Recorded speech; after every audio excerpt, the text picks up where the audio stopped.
По 18-ти пат во чест на Тоше маратонците го истрчаа меѓународниот ултрамаратон од Нова Градишка до Крушево.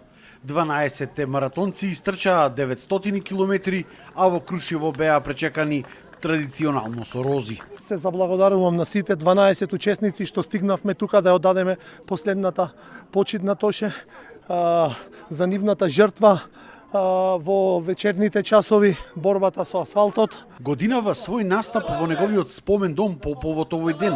Имаа голем број учесници како дел од фестивалот Песните на Тоше Проески, кој што се одржува во Крушево и Битола. Интересно е да се слушнат сите овие талентирани учесници како ги изведуваат песните од Тоше. А ова година имаме учесници од Словенија, од Хрватска, од Босна и Херцеговина, од Србија, од Македонија, од Бугарија. Учесниците на настанот велат дека Тоше со својата музика, лик и дело има огромен импакт врз целиот Балкан. Леп поздрав, дошли смо из Словенија на фестивал и јако лепо е овде. Слушам у Тошета у Словенiji, ona pjeva njegove pjesme.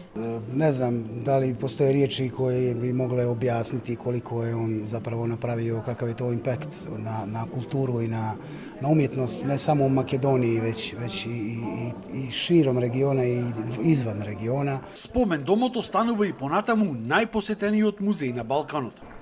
Ние поседуваме над 1000 негови работи од личниот живот на Тоше, но не се сите изложени во музејот. Еден период ги менувавме, но ради причина да се заштитат, сега овој период не ги менуваме толку често како што беше претходните години. Откако е отворен овој музеј, досега го имаат посетено над 1 милион туристи од целиот свет.